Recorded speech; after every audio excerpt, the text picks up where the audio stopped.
చినశంకరంపేట మండలం కొర్విపల్లి గ్రామ శివారులో మెదక్ చేగుట రహదారిపై మెదక్ నుంచి బాసీపేట వెళ్తున్న కోళ్ల దానా లారీ బోల్తా పడడంతో లారీ డ్రైవర్ కు స్వల్ప గాయాలయ్యాయి.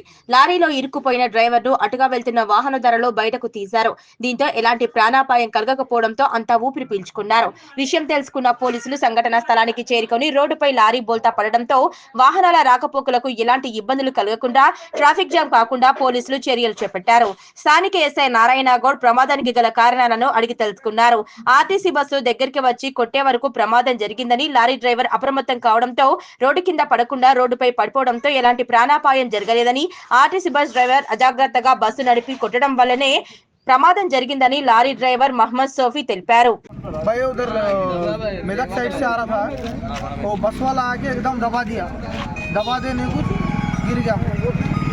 कंट्रोल नहीं हुआ, गाड़ी दबा दी। उन्हें किधर से आ रहा है? बस वाला भी मेदक से ही आ रहा है। उन्होंने लेफ्ट को दबा दिया मेरे को, उधर रोड पे पूरा नीचे उतार के फिर मैं राइट को लिया, फिर लेफ्ट को लिया। सामने बाइक वाला आया, बाइक वाला आते बराबर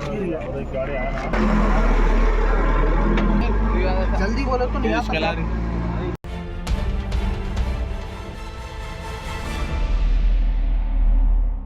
విద్యార్థులకు ఇంటి వద్ద తమ తల్లిదండ్రులు సెల్ ఫోన్ ఇవ్వకూడదని, అధికంగా సెల్ ఫోన్లు చూసినట్లయితే కళ్ళు దెబ్బతింటున్నాయని చినశంకరంపేట మండల విద్యాధికారి పుష్పవేణి అన్నారు.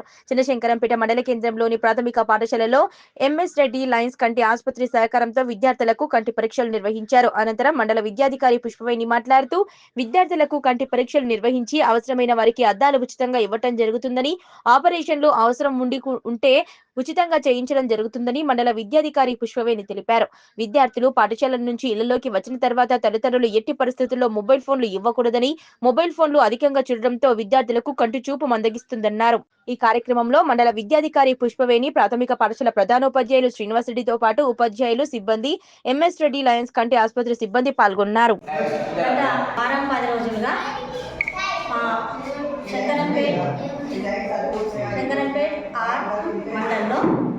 మరి ఐ స్పెషలిస్ట్ని పిలిపించి ఇక్కడ MS Reddy Lions ice hospital ద్వారా మనకి ఇక్కడ వారి ఆధ్వర్యంలో ఇక్కడ డాక్టర్స్ రావడం జరుగుతుంది. మరి చాలా ఇప్పటివరకైతే ఒక 15 ప్రాథమిక పాఠశాలలు, 2 హై స్కూళ్ళు కంప్లీట్ చేయడం జరిగింది. మరి వాళ్ళను ఏదైనా ప్రాబ్లం ఉంటే, ఐ ఇన్ఫెక్షన్ ఎక్కువ ఉంటే వాళ్ళను రిఫర్ చేయడం జరిగింది ఎల్వి ప్రసాద్ హాస్పిటల్కి. అక్కడ వీళ్ళకు స్పెక్టికల్స్ కూడా ఫ్రీగా ఇవ్వడం జరుగుతుంది, మరియు సర్జరీ కూడా వాళ్ళకు ఫ్రీగా చేయడం జరుగుతుంది. మరి సమాచారం పేరెంట్స్కు తెలియజేసి ఏమన్నా ప్రాబ్లమ్స్ ఉన్న ఐడెంటిఫైడ్ స్టూడెంట్స్ ఉన్నట్లయితే వాళ్ళను పేరెంట్స్ని పిలిపించి వారి ఆధ్వర్యంలో కౌన్సిలింగ్ ఇచ్చి వాళ్ళని పంపించడం జరుగుతుంది. ఇప్పటికీ ఒకరు రుద్రాల నుండి ఒకరు వెళ్ళడం జరిగింది. వాళ్ళు అక్కడ సర్జరీ కూడా వాళ్ళకు టైమింగ్స్ ఇవ్వడం జరిగింది. మరి ఈ రకంగా పాఠశాలల్లో స్టూడెంట్స్ ఏంటంటే ఈ రోజులలో మొబైల్స్ చూడడం, దాని ద్వారా ఐ ఎఫెక్ట్స్ చాలా అవుతున్నాయి. అది నేను గుర్తించి చాలా పాఠశాలలు సందర్శించినప్పుడు బోర్డు పై చదవమన్నప్పుడు పిల్లలు చాలా మంది చదవలేకపోతున్నారు. అది నా దృష్టికి వచ్చినప్పుడు కొంచెం నాకు అవగాహన ఉన్న వాళ్ళ ద్వారా తెలుసుకొని మరి వీళ్ళని కన్సల్ట్ చేయడం జరిగింది. వాళ్ళు మన విన్నపాన్ని మన్నించి మన శంకరంపేట ఆర్కు రావడం జరుగుతుంది. వారికి సందర్భంగా కృతజ్ఞతలు తెలియజేస్తున్నాను sir. Thank you sir.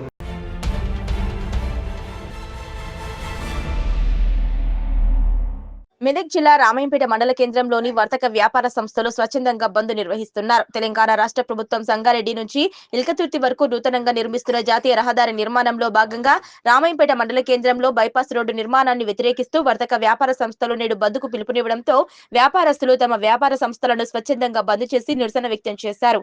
Ramayampet పట్టణంలోని పురవీధుల గుండా వ్యాపారస్తులు బైపాస్ రోడ్డు నిర్మాణాన్ని వ్యతిరేకిస్తూ నినాదాలు చేస్తూ బైక్ ర్యాలీ నిర్వహించారు. అనంతరం వ్యాపారస్తులు మాట్లాడుతూ రామాయంపేట నియోజకవర్గ తొలగించి చిన్న మండలంగా ఏర్పాటు కావడంతో వ్యాపార సంస్థలు పూర్తిగా దెబ్బతిన్నాయని, ముందున్న బైపాస్ రోడ్డుతోనే వ్యాపార సంస్థలు వెనుకబడిపోవడంతో పాటు జీవనోపాధి కరువవుతోందని, మళ్లీ నూతనంగా బైపాస్ రోడ్డు నిర్మిస్తే రామాయంపేట అభివృద్ధి పూర్తిగా కుంటుపడుతుందని ఆవేదన వ్యక్తం చేశారు. గతంలో ఒక బైపాస్ రోడ్డు ఉండడంతో ఎక్స్ప్రెస్ బస్సులు పూర్తిగా అక్కడి నుంచే వెళ్లిపోవడం జరుగుతుందని, మళ్లీ నూతనంగా సంగారెడ్డి నుంచి ఎల్కతుర్తి వరకు అయ్యే బైపాస్ రోడ్డు రామాయంపేట అవతల నుంచి వెళ్లడంతో అభివృద్ధి మరింత కుంటుపడుతుందని, బైపాస్ రోడ్డు పనులు నిలిపివేసి వర్తక వ్యాపారస్తులను ఆదుకోవాలని వ్యాపారులు కోరుతున్నారు. ఎల్కతుర్తి మెదక్ వరకు జరిగే ఈ బైపాస్ నిర్మాణం ఏదైతే ఉందో రామాయంపేట నుంచి బైపాస్ తీయడం వల్ల ఇక్కడ పూర్తిగా వ్యాపార వ్యవస్థలు పూర్తిగా కుంటుపడిపోతాయి. ఇప్పటికే ఒక బైపాస్ వల్ల వ్యాపారాలు ఏమీ నడవడం లేదు. దయచేసి ఈ బైపాస్ నిర్మాణాన్ని విరమించుకొని వ్యాపార వర్గాలకు సహకారం చేయవలసిందిగా కోరుతున్నాం. పునాది అప్పటి నుంచి కూడా మేము ఏం చేస్తున్నామంటే వాళ్ళకి అప్పటికి ఇచ్చినాం, ఇక్కడ నుంచి పోవద్దు అని చెప్పేసి. బైపాస్ కూడా కొన్ని ఉంటాయి. ఏంటంటే ఊర్లో నుంచి ఒక 100 కిలోమీటర్ దూరం నుంచి బైపాస్ వాళ్ళు ఉంటుంది, కానీ 200 మీటర్లు తీస్తున్నారు. అదొకటి. రెండవది ఏంటంటే బైపాస్లో ఎలాంటి ప్రభుత్వ భూమి లేదు, ఒక గజం భూమి కూడా ప్రభుత్వ భూమి లేదు. అటు ఖచ్చితంగా 30% 35% ప్రభుత్వ భూమి ఉండాలి ప్రతి బైపాస్లో, కానీ ఇక్కడ ఎలాంటి ప్రభుత్వ భూమి లేదు. అన్నీ వక్రీకరించబడ్డాయి తప్పితే కరెక్ట్ లేదు. ఇంకొకటి, ఇంతవరకు అప్రూవ్డ్ మ్యాప్ ఎవరికి ఇవ్వలేదు. ఎమ్మెల్యేకి కానీ, ఎంపీకి కానీ, కలెక్టర్ కానీ, ఆర్డీఓకి గారు కానీ, ఆ మెంబర్ కూడా అప్రూవ్డ్ మ్యాప్ లేదు. ఇప్పటివరకు కీనంగానే ఉంది. కాకపోతే ఎంత ప్రపోజల్ మ్యాప్ మాత్రమే. ప్రపోజల్ మ్యాప్ వేద్దామని చూస్తున్నాం. కాబట్టి దయచేసి బైపాస్ రోడ్ వేయకుండా ఊళ్ళో నుంచి పోతే గ్రామం బాగుపడుతుంది, వ్యాపారస్తులు బాగుపడతాం, రియల్ ఎస్టేట్ బాగుపడుతుంది, అన్ని విధాలు ఉపయోగిస్తాం. ప్లీజ్ దయచేసి బైపాస్ తీసేసి ఊళ్ళో పోవాలని కోరుతున్నాం. రామాయంపేట నుండి వెళుతున్నటువంటి 765 DG national highway present Balnagar నుండి స్టార్ట్ అవుతుంది. హైదరాబాద్, నిర్మల్, హైదరాబాద్, నర్సాపూర్, గుమ్మడిదల, మెదక్, రామాయంపేట, సిద్దిపేట, వరంగల్ నుండి ఎల్కతుర్తి వరకు పోయేటువంటి రోడ్డును రామాయంపేటలో కావాలని చెప్పేసి రామాయంపేట డెవలప్ కాకుండా ఊరు బయట నుండి బైపాస్ తయారు చేస్తున్నారు. అది ఎందుకని చెప్పేసి అధికారులను అడిగితే ఏమంటున్నారంటే రామాయంపేటలో ఇల్లు ఎక్కువగా పోతున్నాయని, 450 ఇల్లు పోతున్నాయి అన్నారు. ఆ ఇన్ఫర్మేషన్ అనేది రాంగు. టోటల్గా ఎస్సీ కాలనీ నుండి మొదలు పెడితే మెదక్ రోడ్డు వరకు టోటల్ మేము అకౌంట్స్ లెక్క చేస్తే 50 ఇళ్ళ కంటే 50-60 ఇళ్ళ కంటే ఎక్కువ లేవు. అది కాంట్రాక్టరు ఉమ్మాక్ అయిపోయేసి వాళ్ళు అమౌంట్ ఎక్కువ వస్తుందని చెప్పేసి బ్రిడ్జిలు వేసుకుంటూ రామాయంపేటలో 8 మీటర్లు అంటే దాదాపు 30 మీటర్ల హైట్ తోటి బ్రిడ్జిలు వేసుకుంటా హైవే తయారు చేస్తున్నారు.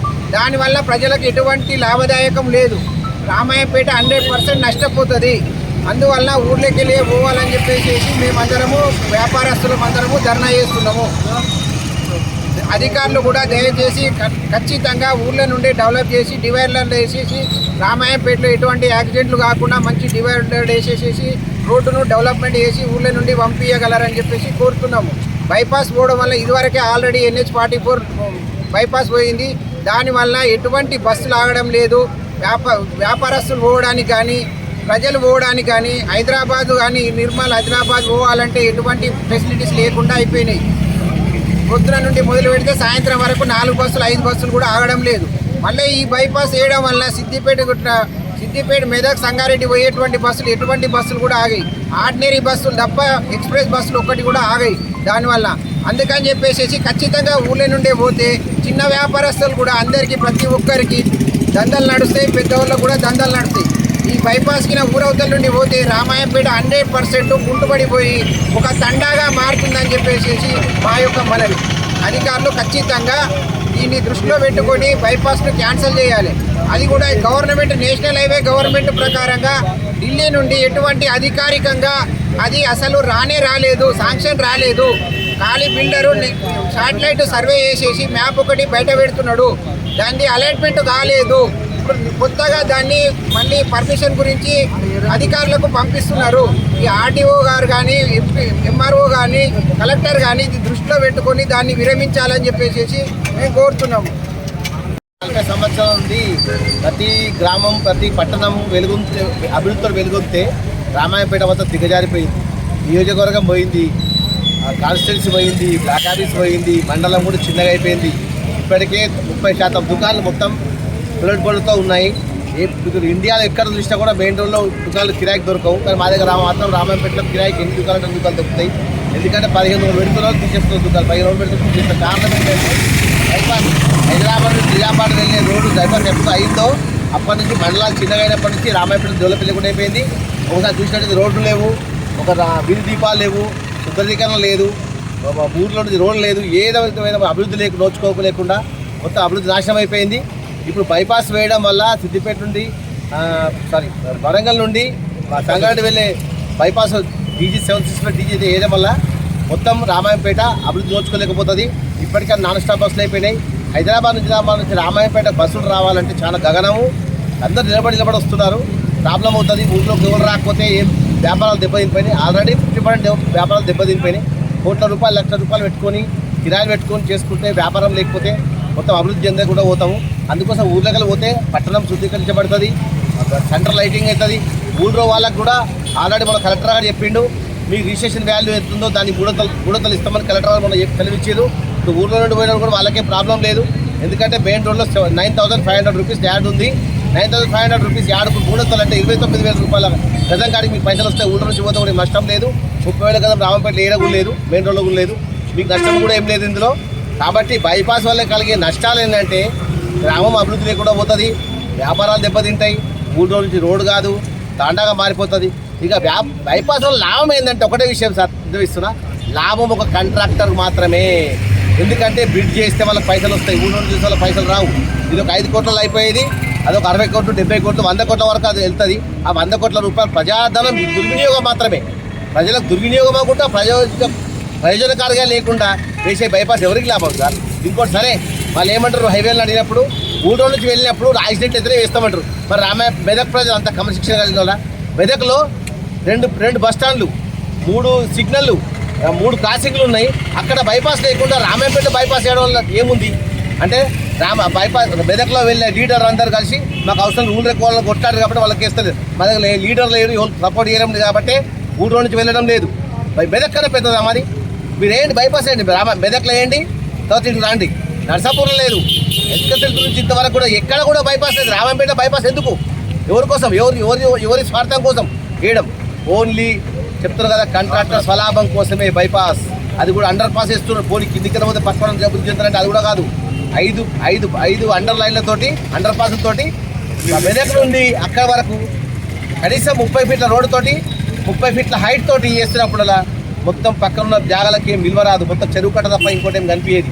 ఇది దయచేసి మా బాధలను కోరుకొని వ్యాపార వర్గాలు ఈరోజు దీనికోసం స్వచ్ఛందంగా బంద్ చేసినాము. ఇంత 3 సార్లు బంద్ చేసినాము. చాలాసార్లు మేము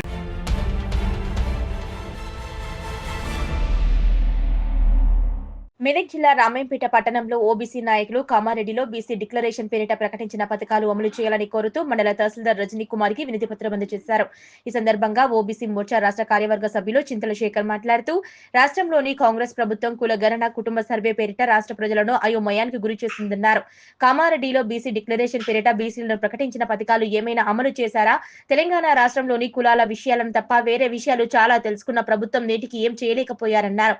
అదేవిధంగా తాము ఈ రోజు రామాయంపేట మండలంలో ఓబీసీ రాష్ట్ర పార్టీ పిలుపు మేరకు బీసీలకు రాష్ట్ర ప్రభుత్వం 42% రిజర్వేషన్ ఇచ్చిన తర్వాతనే స్థానిక సంస్థల ఎన్నికలకు సిద్ధం కావాలని తమ పార్టీ తరపున డిమాండ్ చేస్తున్నట్లు వెల్లడించారు. ఈ కార్యక్రమంలో ఓబీసీ మోర్చా రాష్ట్ర కార్యవర్గ సభ్యులు చింతల శేఖర్, మండల ఓబీసీ మోర్చా అధ్యక్షులు బక్కయ్య గారి యాదగిరి, సీనియర్ నాయకులు వెలుముల సిద్దిరాములు, ఎర్రం శ్రీనివాస్, ఓబీసీ జిల్లా ఉపాధ్యక్షులు వెలుముల రమేష్, ఓబీసీ పట్టణ అధ్యక్షులు నాగరాజు, పట్టణ ప్రధాన కార్యదర్శి శీలం అవినాష్ రెడ్డి, సందీప్, నితిన్ తదితరులు పాల్గొన్నారు.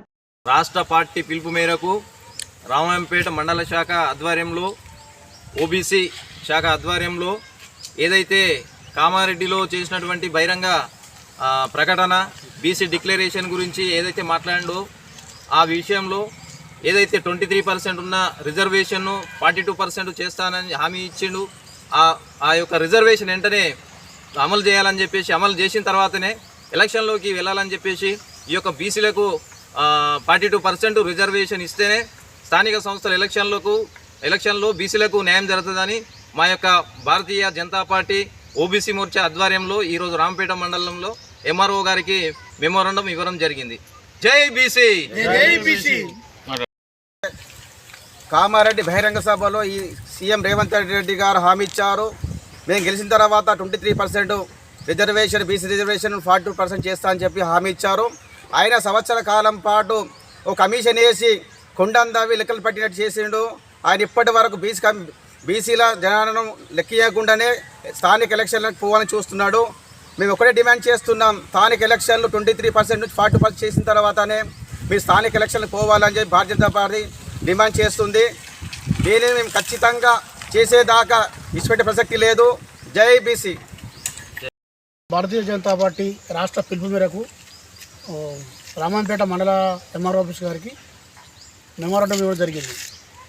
ప్రస్తుత సీఎం రేవంత్ రెడ్డి గారు కామారెడ్డి బహిరంగ సభలో బీసీలకు ఏదో నేను పెద్ద చేస్తా అని చెప్పి 23% రిజర్వేషన్ 42% చేస్తా అని చెప్పి ఇప్పటికీ బీసీలు పక్క పెట్టి రాజకీయం చేస్తుండే కానీ బీసీలకు ఎలాంటి ఉపయోగం లేదు. ఇప్పటికైనా నువ్వు మేలుకొని బీసీలకు ముందు నువ్వు ఇచ్చిన మాటను నిలబెట్టుకొని ఎలక్షన్లకు పోవాలని చెప్పి భారతీయ జనతా పార్టీ తర్వాత డిమాండ్ చేస్తున్నాం.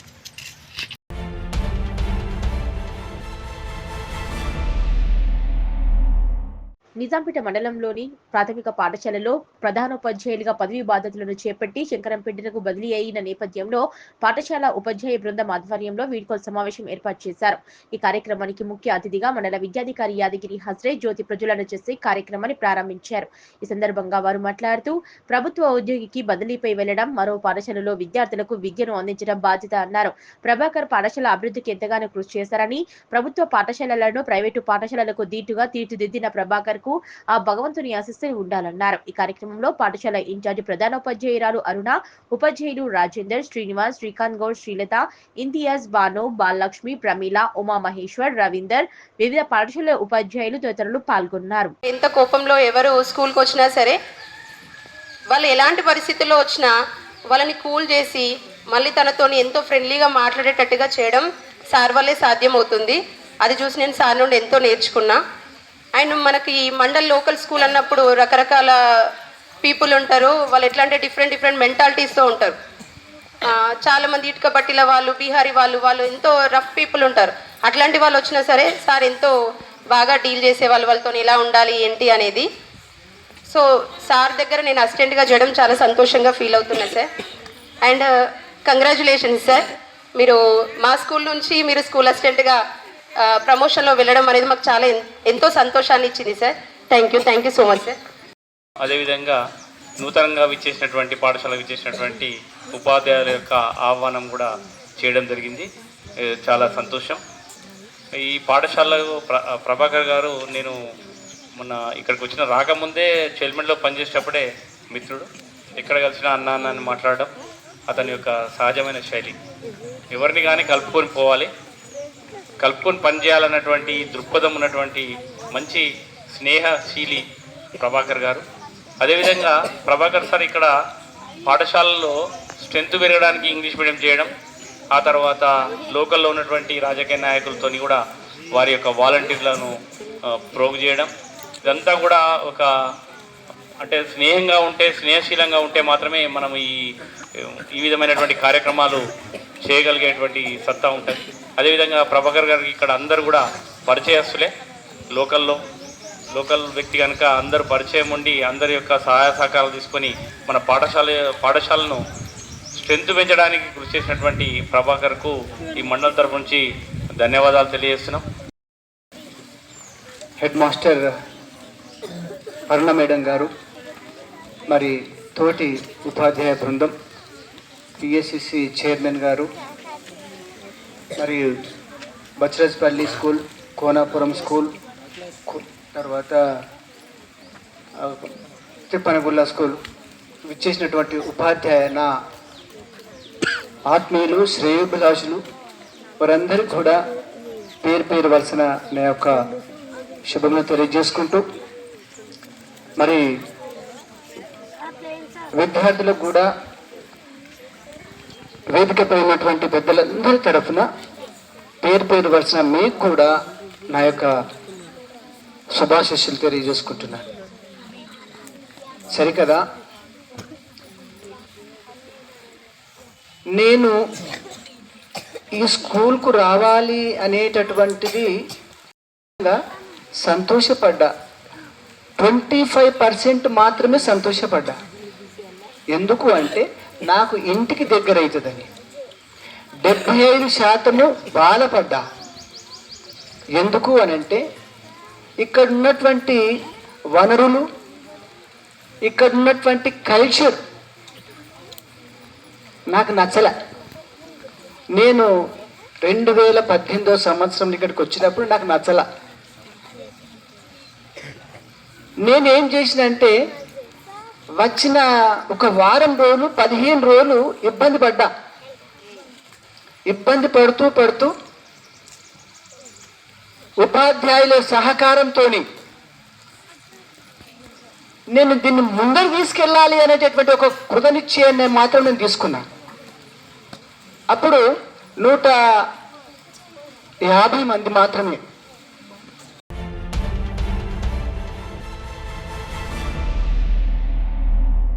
లక్ష్మాపూర్లో పెంకుటిల్లుపై సుత్తిలి బాంబుతో గుర్తు తెలియని దుండగులు దాడి చేయడంలో ఇల్లు పాక్షికంగా దెబ్బతిన్న ఘటన రామయంపేట మండలం లక్ష్మాపూర్ గ్రామంలో చోటు చేసుకుంది. గ్రామానికి చెందిన నడిమింటి రాజమణి ఇంటిపైన గుర్తు తెలియని దుండగులు దీపావళి పటాసులు గత అర్ధరాత్రి 12 గంటల సమయంలో వేశారు. సుత్తిలి బాంబులు గుర్తు తెలియని దుండగులు వేయడంతో పెంకుటిల్లు పాక్షికంగా దెబ్బతింది. ఈ విషయంపై కుటుంబిక సభ్యులు రామయంపేట పోలీస్ స్టేషన్లో ఫిర్యాదు చేయడంతో ఫిర్యాదు మేరకు ఘటనా స్థలానికి రామయంపేట ఎస్ఐ బాలరాజ్ చేరుకుని ఇంటిని పరిశీలించారు. ఈ నేరాన్ని చేసిన వారిపైన చట్టరీత్యా చర్యలు తీసుకోవడం జరుగుతుందని రామయంపేట ఎస్ఐ బాలరాజ్ తెలిపారు. అర్ధరాత్రి 12 గంటలకు తమ ఇంటిపైన గుర్తు తెలియని వ్యక్తులు సుత్తిలి బాంబు వేయడంతో ఇంటిపై మంటలు ఒక్కసారిగా చెలరేగడంతో భయభ్రాంతులకు గురయ్యామని, ఇంట్లో ఉన్న నీటితో మంటలు ఆర్పడం జరిగిందని, ఘటనకు పాల్పడిన వారిపై చర్యలు తీసుకుని తమకు న్యాయం చేయాలని కుటుంబ సభ్యులు కోరారు. రాత్రి 12 గంటలకు ఇక్కడ మంట జరిగింది. జరగడం వల్ల మేము ఇక్కడ ఉన్న వాటర్ వల్ల తొందరగా మంట చల్లారిపోయాము. ఇన్నే వండుకున్నాను దగ్గర, అక్కడ గుళ్ళం పెట్టేశారు. ఇక్కడ డోర్ నుంచి వెళ్ళి బయట లెంకి ఎవరు దొరుకుతారు. వైర్తో తోటి సుత్తి బాంబు పైన వేశారు. రాత్రి తినేసి వండుకున్నాం సార్. 11 గంటలకు అట్లా వండుకున్నాము. వండుకున్న తర్వాత బాగా గుళ్ళు వినబడ్డాయి. వినబడితే లేచి వచ్చేసరికి పొగలు వస్తున్నాయి సార్. అప్పటికే మంట ఆర్పేసినాము. ఆర్పేసిన తర్వాత పక్క వాళ్ళకి ఫోన్ చేస్తే అసలు లేచి వచ్చింది సార్. అంతే జరిగింది రాత్రి. మా కొడుకు వండుకుండు, నేను అక్కడ వండుకున్నా. తెలుసులే సార్, ఏ రోజు మీకు తెలియదు సార్. ఇప్పటికైతే సార్ మేము మా మనమడిలో వండదు, మేము ఇంట్లో వండాము. 3 మట్లు నచ్చింది, దొంగని నచ్చింది. వచ్చేవరకల్లా మంటలు లేచినాయి, అంత పొగ అయింది. పొగ అయితే భయం అయింది. నీళ్ళు కొట్టినాం. నీళ్ళు కొట్టి అప్పుడు జర చల్లారింది. ఎక్కడ పోదామంటే డోర్ పెట్టిండు, గుండె పెట్టిండు. ఇక ఇక్కడితో తీసుకొని పోయి అక్కడ గుండెలు తీసి ఇక వాడకట్టలకు ఫోన్ చేసి లేపినాం. లేపితే మాతో పాటు వాళ్ళు కూడా ఉన్నారు సార్.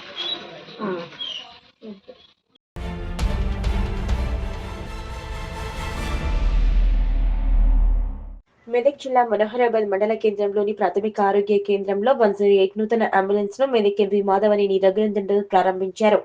ఆసుపత్రిని సందర్శించి వైద్య పరీక్షలు చేయించుకుని సిబ్బందితో మాట్లాడారు. అనంతరం ఏర్పాటు చేసిన మీడియా సమావేశంలో ఎంపీ మాట్లాడుతూ, కేటీఆర్ తప్పు చేశారని ప్రజలు, ప్రభుత్వం, పోలీసులు నమ్ముతున్నారని, మీరు తప్పు చేయలేదని భావిస్తే ఏసీబీ, ఈడీ ఎదుట హాజరై ఆధారాలను ఇచ్చి నిజాయితీ నిరూపించుకోవాలని కేటీఆర్ కి సవాల్ విసిరారు. లొట్టపీసు కేసుకు కేటీఆర్ కి జ్వరం వచ్చినట్లు భయపడిపోతున్నారని, హైకోర్టు సైతం క్వాష్ పిటిషన్ కొట్టేసింది అని, కాబట్టి మాజీ మంత్రి విచారణకు సహకరించాలని, న్యాయవాదులు వెంటలేకపోతే విచారణకు రాను అనడం సరికాదన్నారు. విదేశాల్లో 100 ఛానళ్లు పెట్టించి కోట్ల రూపాయలు ఖర్చు చేస్తూ తనకు అన్యాయం జరుగుతుందని కేటీఆర్ ప్రచారం చేయించుకుంటున్నారని తెలిపారు. గత ప్రభుత్వంలో మంచివాళ్ళు అయిన పోలీసులు ఇప్పుడు చెడ్డవాళ్ళు ఎట్లా అయ్యారో తండ్రి కొడుకుకి అర్థం కావాలన్నారు. బీఆర్ఎస్ హయాంలో ఏ తప్పు చేయని ప్రతిపక్ష ఎమ్మెల్యేలు, ఎంపీలపై కేటీఆర్ అక్రమంగా కేసులు పెట్టి అరెస్టులు చేయించారన్నారు. జైలుకు వెళ్లి యోగా చేస్తారన్న కేటీఆర్ ఓసారి జైలుకెళ్లి చూసి రావాలన్నారు. ఈ కార్యక్రమంలో కల్లకల్ మాజీ సర్పంచ్ నత్తి Mallesh, BJP Gajwel assembly convener Saibaba, వైద్యులు, సిబ్బంది పాల్గొన్నారు. సిరిసిల్ల ఎమ్మెల్యే, మాజీ మంత్రి కేటీఆర్ మీద నమోదైనటువంటి ఏసీబీ కేసులో తన మీద వేసినటువంటి ఎఫ్ఐఆర్ని క్వాష్ చేయమని చెప్పి రాష్ట్ర సర్వోన్నత న్యాయస్థానాన్ని కేటీఆర్ ఆశ్రయించడం జరిగింది. కేటీఆర్ వేసినటువంటి క్వాష్ పిటిషన్ మీద రాష్ట్ర సర్వోన్నత న్యాయస్థానం తీర్పిస్తూ ఎఫ్ఐఆర్ని కొట్టివేయలేమని, ఇన్వెస్టిగేషన్కు సహకరించమని ఆదేశాలు ఇవ్వడం జరిగింది. దీని మీద టీఆర్ఎస్ శ్రేణులు లేదా నానా యాగి, నానా గగ్గోలు చేసే కార్యక్రమం చేస్తూ ఉంది. ఏం మాట్లాడినారు కేటీఆర్ గారు? కేసు రిజిస్టర్ అవుతుంది అన్నప్పుడు గదేం కేసు, లొట్టపీస్ కేసు, 5 నిమిషాలు ఇట్లా పోయి అట్లా వస్తా అన్నాడు. ఎవరు వద్దంటున్నారు ఇప్పుడు? మరి లొట్టపీస్ కేసులో పోలీసు వాళ్ళ ముందుకు పోయేందుకు కేటీఆర్ ఎందుకు భయపడుతున్నాడు? ఫస్ట్ ఏమన్నాడు? దాంట్లో అవినీతి జరగలేదు అన్నాడు. అవును, పైసలు ఇచ్చినా, బరాబర్ ఇచ్చినా, మంత్రికి ఇచ్చినా అన్నాడు. మరి బరాబర్ ఇచ్చినా అనే ముచ్చటనే ఏసీబీ ఆఫీస్కి పోయి చెప్పు. నన్ను వకీళ్ళని తీసుకుపోనిత్తలేరని దొంగేడుపులు ఏడుస్తున్నాడు. దొంగలకు వకీళ్ళని తీసుకొని పోలీస్ స్టేషన్కి రానిస్తారా పోలీసు వాళ్ళు? లాస్ట్కి ఒక మాట అడుగుతున్నా కేటీఆర్, నేను 10 ఏళ్ళు మంత్రిగా చేసినావు కదా, తెలంగాణ వచ్చినాక ఏం చెప్పిండు? తెలంగాణ పోలీసు వాళ్ళు చాలా గొప్పోళ్ళు, దేశంలో నెంబర్ 1 పోలీసు వాళ్ళు, తెలంగాణ పోలీసు వాళ్ళు అంటేనే భద్రత బాధ్యత 2 మాయే అని చెప్తారు. 1200 కోట్లు పెట్టి కమాండ్ కంట్రోల్ కట్టిస్తున్నాం. ఈ దేశంలో ఎక్కడ నేరం జరిగినా మా తెలంగాణ పోలీసు వాళ్ళు గొప్పగా పనిచేస్తారు అని చెప్పిండు. 10 ఏళ్ళు మీరు గొప్ప అని చెప్పిన పోలీసు వాళ్ళ ముందుకి ఇలా నువ్వు పోయేందుకు బాధ ఎందుకు అవుతుంది సార్? 10 ఏళ్ళు మంచోళ్ళు అయిన పోలీసు వాళ్ళు ఇలా చెడ్డోళ్ళు ఎట్లయ్యారు కేటీఆర్? అంటే నువ్వు కూడా పోలీసు వాళ్ళతో తప్పు చేయించినావు అధికారంలో ఉన్నప్పుడు. దుబ్బాకలో నేను ఎమ్మెల్యే, మరి ఆ రోజు పోలీసు వాళ్ళు తప్పు చేసిరని మేము అన్నామా?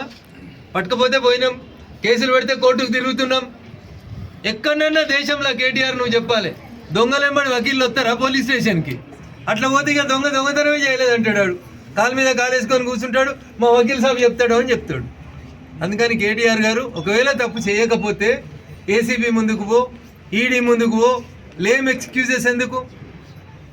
అంతర్జాతీయ స్థాయిలో అమెరికాలో, కెనడాలో, దుబాయ్లో 30 ఛానల్ కాదు 300 ఛానల్ పెట్టుకున్నాడు.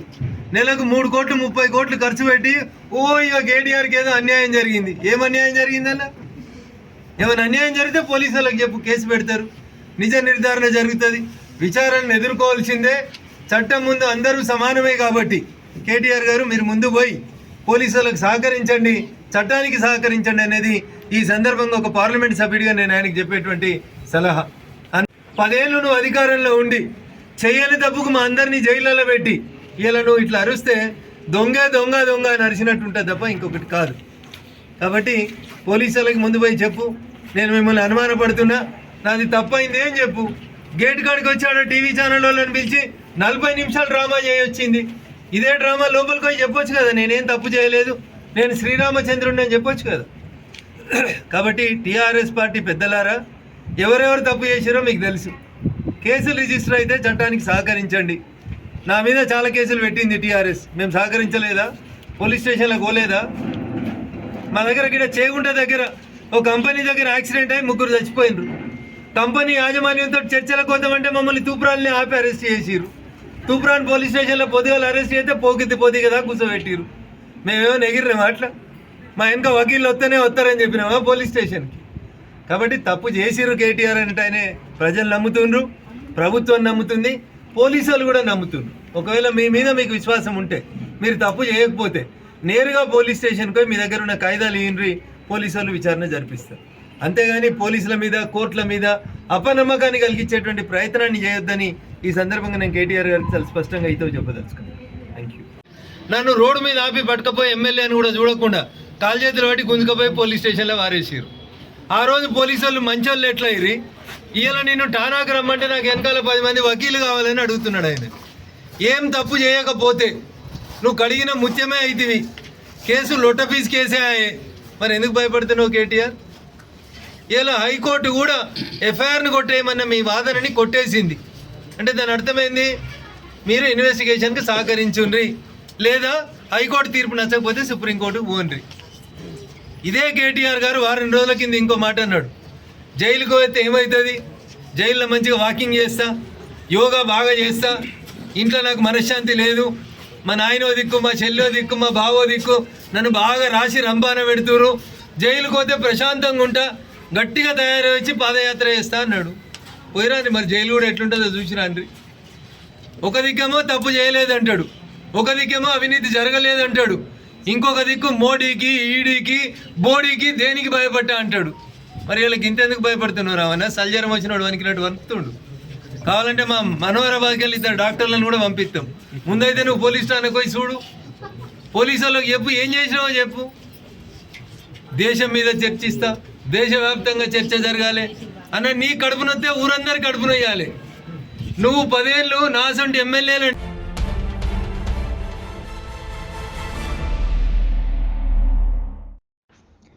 మెదక్ జిల్లా కొల్చారం ప్రాథమిక వైద్య ఆరోగ్య కేంద్రంలో మంగళవారం ఆషాఢే కార్యక్రమంలో భాగంగా మహిళలకు చట్టాల గురించి అవగాహన కార్యక్రమాన్ని నిర్వహించారు. మహిళా శిశు సంక్షేమ శాఖ మెదక్ ఆధ్వర్యంలో మహిళా సాధికారిత కేంద్రం మరియు మిషన్ శక్తి జెండర్ స్పెషలిస్ట్ నాగమణి మాట్లాడుతూ వర్క్ ప్లస్ అరేంజ్మెంట్స్, వరకట్న వేధింపులు, లైంగిక వేధింపులు, చైల్డ్ మ్యారేజ్ గురించి ఆశా మహిళలకు వివరించారు. మరియు పోక్సో యాక్ట్ గురించి వివరించారు. అత్యవసర సమయంలో టోల్ ఫ్రీ నంబర్స్ 181, 1098, 100 ఉపయోగించుకోవాలని, సేఫ్ టచ్ గురించి, అలాగే రమేష్ మాట్లాడుతూ సైబర్ క్రైమ్ గురించి, సుకన్య సమృద్ధి యోజన స్కీమ్ గురించి వివరించారు. ఈ కార్యక్రమంలో పాల్గొన్న వారు మహిళా సాధికారత టీం జెండర్ స్పెషలిస్ట్ నాగమణి మరియు ఫైనాన్షియల్ లెటర్స్ SFL రమేష్ మరియు doctor Ramesh, doctor Sarika, MLA HP Madan Mohan, HPH EO Esumani, PHN Martha supervisor Priyanka Glory, ఆరోగ్య సిబ్బంది మరియు ఆశా కార్యకర్తలు పాల్గొన్నారు.